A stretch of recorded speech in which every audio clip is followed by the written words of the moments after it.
Good afternoon, everybody. Welcome to day 2 of QuakeCon. How's everybody doing? The balls has kicked in. You guys are awake. That's good. So you are all here to see the Elder Scrolls Online, I assume. Anybody in here heard of Skyrim or played it, or one guy, two? We appreciate both of you buying the game. For those of you who don't know, obviously Skyrim is a huge success for us, 5th game in the Elder Scrolls series. You probably saw yesterday we announced the Anthology Edition, but this is a series that's got a ton of history on the PC. You know, in the sort of the recent generation, Morrowind, Oblivion, Skyrim, Elder Scrolls Online is taking the experiences that you know from those games and taking them online. Allowing you to experience all of Tamriel, not just one province at a time, and most importantly, allowing you to do it with your friends. It's a game that lets you, as all Elder Scrolls games do, play the way that you want to play. So you play by yourself, play with your buddies, go get in giant PvP battles. You can be playing as a magic casting guy and then find an awesome sword and be like, nope, I'm just using this now and I'm switching it up, and that's totally fine. You can do whatever you want. Change your skills up as you play. We want it to be a game that you find your way through, which is what all of our games are really good at, exploration-based stuff. Just go and find stuff. No going to town and go talk to 7 people with, you know, little pointy things over their heads to get quests, and then you go off and do it and run back and then go back to the... We don't do any of that. So it's all about be who you want to be, go into this world and play the way that you want to play. And that's what we're here to show you today with our demo.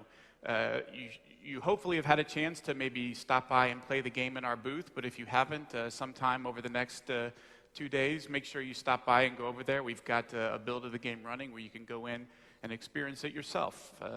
Play the first person with hands and see what it feels like, or play in third person so you can see how cool your character looks like. It's meant to look and feel and play like no other online game that you've played before. Real-time combat system, no watching a cooldown bar, no really heavy on-screen interface. It looks and feels like an Elder Scrolls game, but online. Okay, so enough of my hypey marketing crap.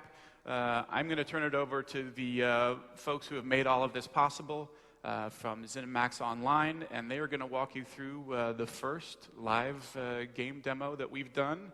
And hello to everybody on Twitch that we are streaming right now for the Elder Scrolls Online. And I'm going to turn it over to Creative Director for the Elder Scrolls Online, Mr. Paul Sage. Paul?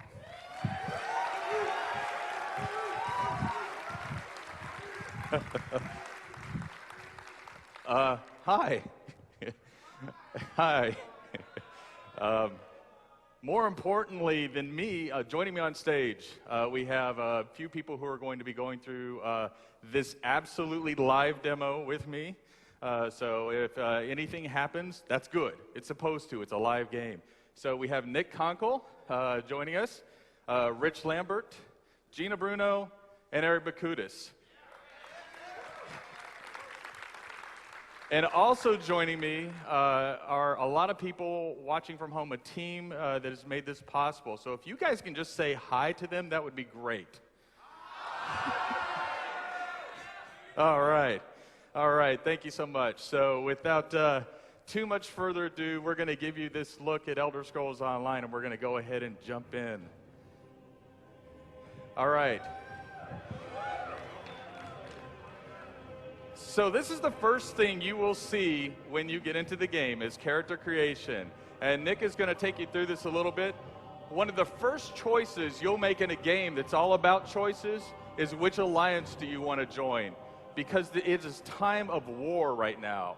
And the time of war is all about you fighting a battle with your friends, against people you don't know, all over the game. And now we're going to let Nick kind of show you. And hopefully I'll do a little less talking as this goes through, and you get to see more.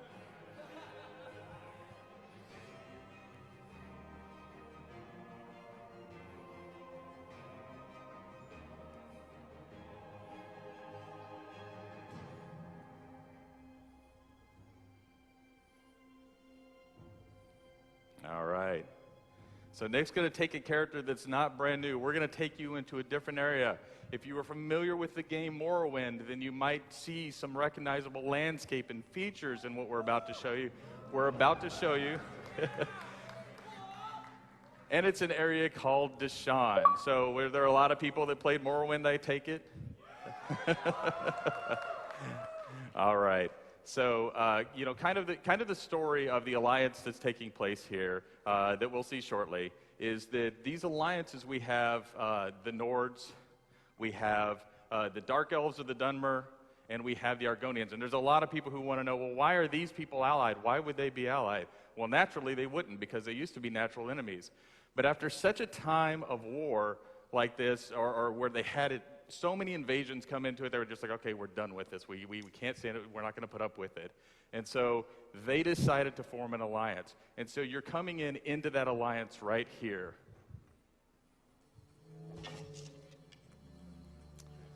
Okay, one of the first things you may notice is that Nick is playing in first-person mode. So really important is to get in that first-person mode.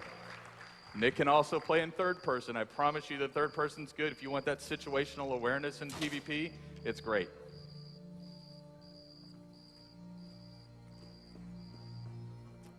Now you might also notice how smooth Nick's controls seem. Not only is Nick good, but we have mouse look always on. These are controls like, I don't know, has anybody here ever played an FPS? Do you know what that is? If so, the control should feel familiar to you. So Nick just presses his left mouse button to attack. He holds it down if he wants to do a heavier attack, or to block, he just hits his right mouse button.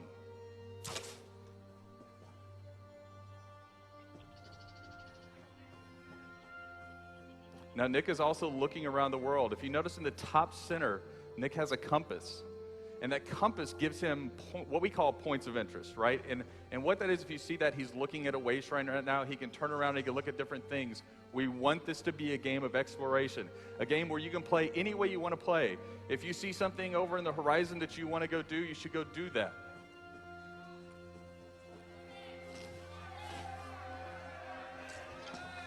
All right, there's a Gwar and a book behind a Gwar. So these books, again, encouraging this exploration. When you find books like this, it's more than just finding a book that you can read, although that's all right. We also have the books reward you for your exploration efforts. So if Nick pulls up his skill screen here, then what I'll show you is that not only do you get the skills that you have as part of your class, but when you join the Mages Guild, the Fighters Guild, or maybe become a vampire or werewolf, you have these entire skill lines available to you that you pick up sort of dynamically. So on the right-hand side, what you're seeing is an entire skill line for the Mages Guild. On the left, you see all of the different skill lines Nick's acquired. And you can see that class, if Nick clicks on class, you have 3 different skill lines. And now what you're seeing is what we call a morph choice. So as you kind of use a skill over and over, you gain in strength with that skill. And then Nick has made a choice so you can actually take and make that skill kind of behave the way you want it to behave. And so that's just rewarding that growth again. Need to lighten your load. Justice knows no sleep. Neither does profit. When there's trouble, prices go up. That's why I'm here. Indeed, it is fully voiced. Dithisi pays me well to make sure there's no trouble. So do me a favor and don't start any.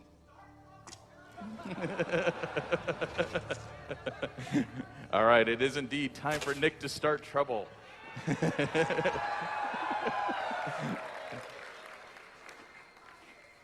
All right, Nick. So that was a little look at Deshaun. We're going to take you to another area in Morrowind, and this area is called Stonefalls. Now, what you'll notice is Nick is teleporting pretty easily here. So we think that world exploration is a huge part of the game, but not only is world exploration a part, but we want you to be able to get to where you've been quickly. So we've developed a waypoint system, or way shrines, that allow you to travel to each of the way shrines in the game that you've already discovered.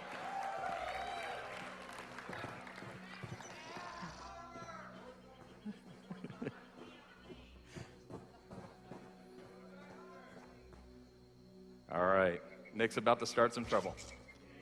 Okay, Nick's pretty high level. Did you notice that Nick just crouched and he became hidden? So that uses his stamina when he's crouched like that. And he gets a sneak shot in.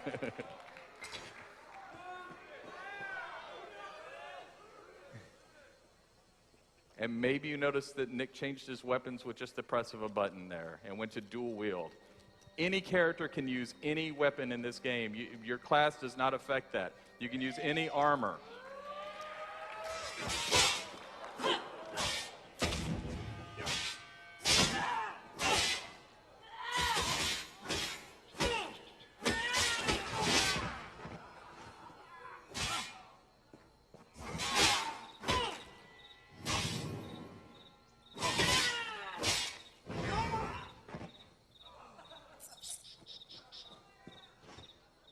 All right.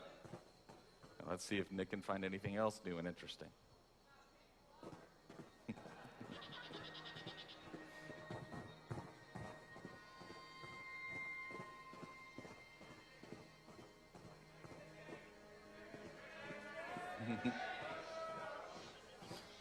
You might see a Netch here too. Anybody remember Netches?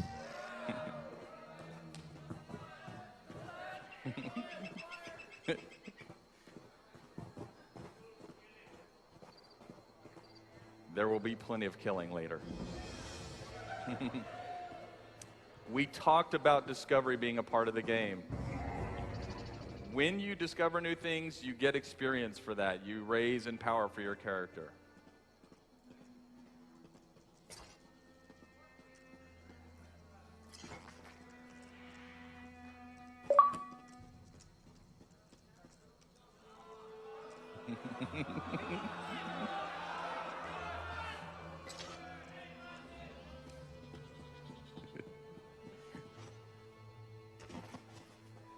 Nick's being restrained today.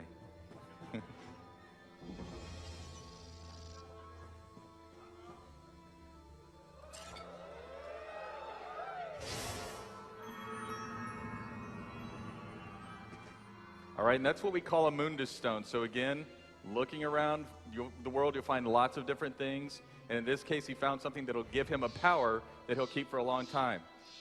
But you know, this game is called Elder Scrolls Online for a reason, and that's because you get to play with other people. So Nick's going to use something that we call looking for group. You might be familiar with something like this.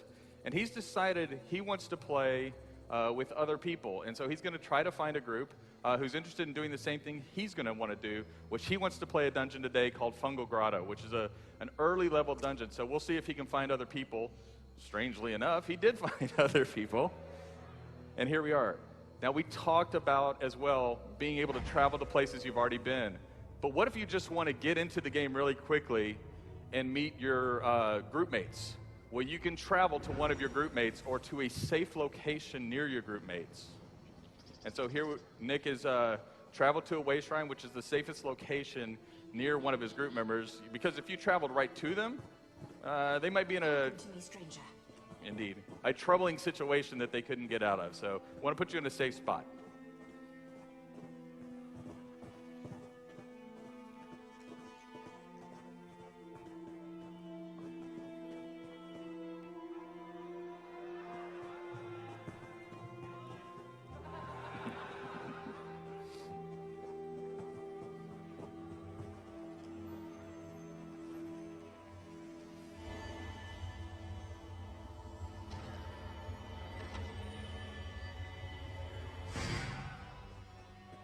All right, and Nick found a sky shard. If you collect 3 sky shards, you get a skill point. And if you get a skill point, you get to buy a new ability or morph an ability.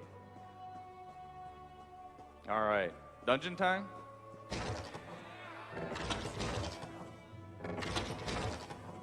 Okay, so in order for this to go a little quicker, I'm going to give you a little bit of the story here, which is there is a person in this dungeon who requests that your group help her to get to a certain location in the dungeon, but she's blocked by goblins and by what we call dreg. And so she suggested that there might be a way to kill goblins and recruit them to help you get to that location.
we're going to pause for a little bit right after this. So what you may have noticed is that we want you to fight multiple creatures. We don't just want you fighting one creature in a dungeon. And that's why we've introduced what we call pack behavior, or monsters which will kind of wait in the wings to attack you versus all attacking at once. Now, if you play all Leroy Jenkins style, and then you'll have a ton of monsters come in after you. But here you can see that if you control yourselves, you'll have a really good fight that you can manage, and it's a lot of fun to see these monsters come in after you. All right.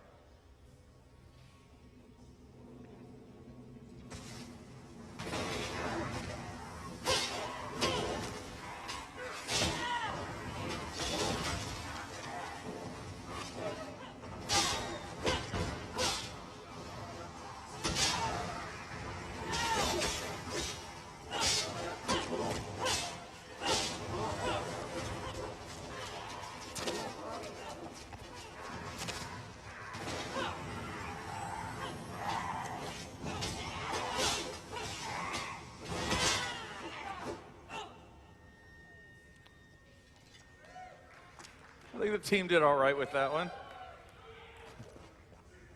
All right, and that loot is instanced to Nick, so you don't have to fight over loot when you get loot.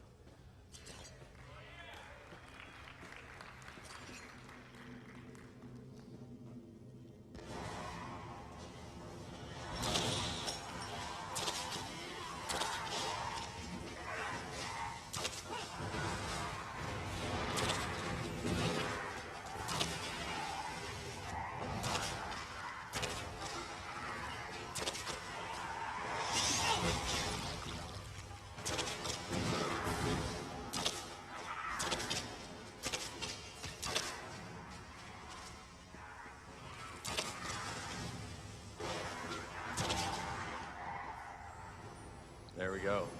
So one of the other things is Nick is playing a class called a Templar. And you'll notice that Nick has adopted the role of using a bow or ranged damage. And the whole thing here is that Nick can change his role in an instant with a weapon switch and go to close damage. But the idea is that, again, those classes are just the starting point. They're not the ending point. You play the role you want to play.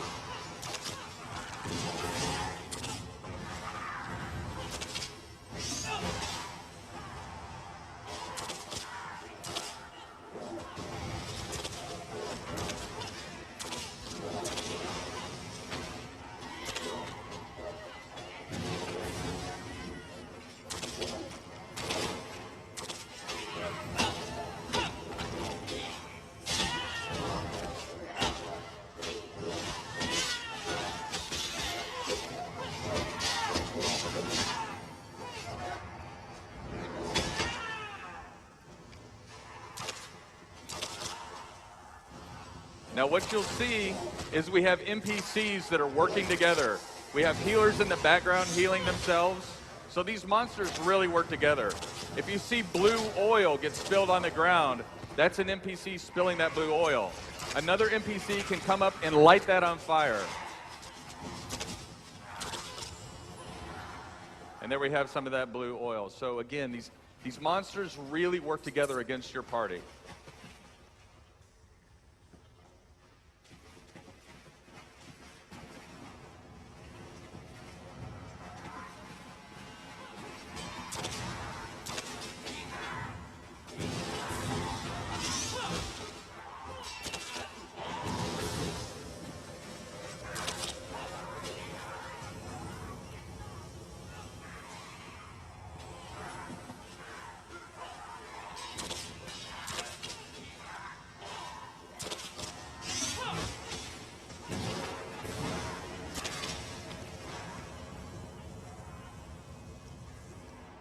Okay, so you saw we have a very clean interface. You'll notice what that monster did to Nick, the Goblin King, is it put an ability on him that Nick had to run away from his teammates, otherwise he would explode, and if he explodes, then it hurts his teammates as much.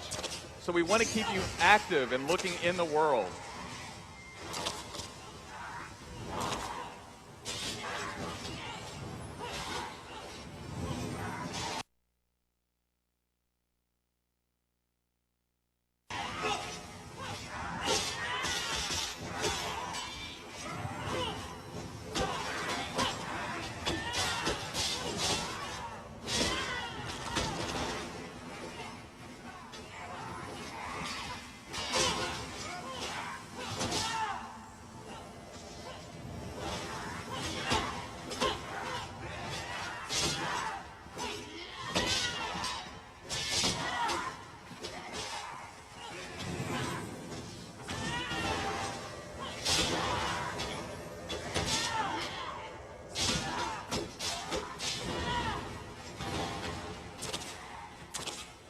Got to heal her down. All right, but the group was able to do it. All right, so Plugi, who died, thankfully can come back. And so we have what we call soul gems in the game. And if you know soul gems, with us, this means you can actually resurrect your allies. So you can choose to do it, or if you have a soul gem and you die, you can resurrect on the spot. If you don't have a soul gem, then you can go back to the earlier start of the dungeon. But every time you die, there will be a penalty, and your armor will degrade.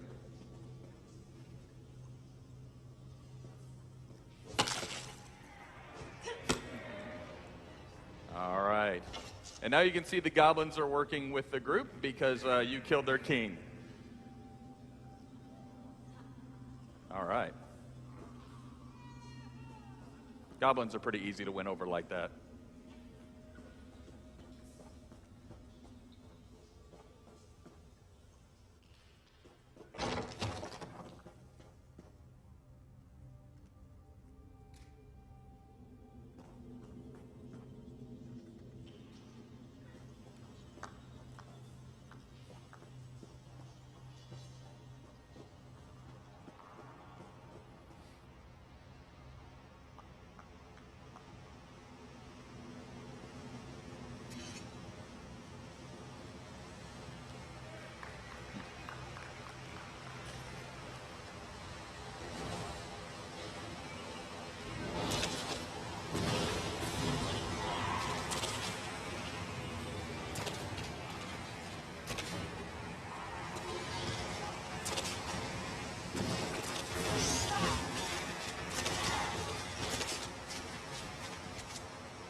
And you can see the goblins are working with them now.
That's a lot of mud crabs.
All right.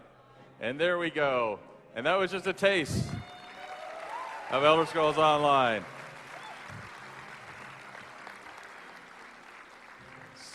So I want to thank you guys so much for coming out and taking a look. If you haven't already, please sign up for beta. You know, I know we always throw that out there, but seriously, please sign up. Also, we are due to release in spring of 2014 on the PC and Mac, Xbox One, and PlayStation 4.